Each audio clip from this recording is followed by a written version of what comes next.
Hey everyone! Welcome back to another video. Today, we're diving deep into the world of cybersecurity with a tool that could potentially change the game, Cloakify Factory. This Kali Linux gem allows us to perform data exfiltration and infiltration in plain sight. How, you ask? By converting any file type into a list of everyday strings. Cloakify Factory is essentially a text-based steganography tool. It takes any file, be it a document, executable, or even an image, and transforms it into a seemingly harmless list of words or phrases. This process is known as cloakifying. Let's break down how this magic happens. Base 60 for encoding. The original file is first converted into a base 64 format. Cipher application. A cipher is applied to the base 60 for encoded data, resulting in a series of strings.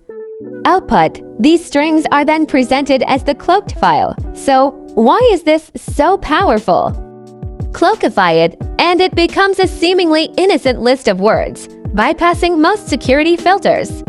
Data loss prevention and malware loss systems often have trouble detecting cloaked data.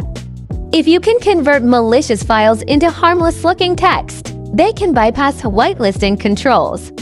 Human analysts might dismiss a list of words as harmless, falling for the deception. Traditional antivirus software might struggle to identify threats hidden within text. Let's see this in action. Select a file to cloakify.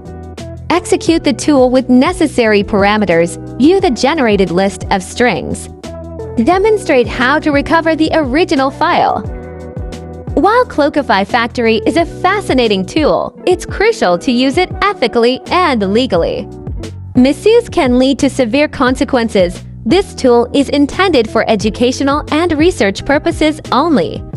Cloakify Factory is a powerful tool that highlights the importance of staying ahead in the cybersecurity game. Understanding these techniques can help you defend against such attacks. Remember, knowledge is power, but with great power comes great responsibility. Thank you for watching. If you found this video informative, please like, share, and subscribe for more cybersecurity content.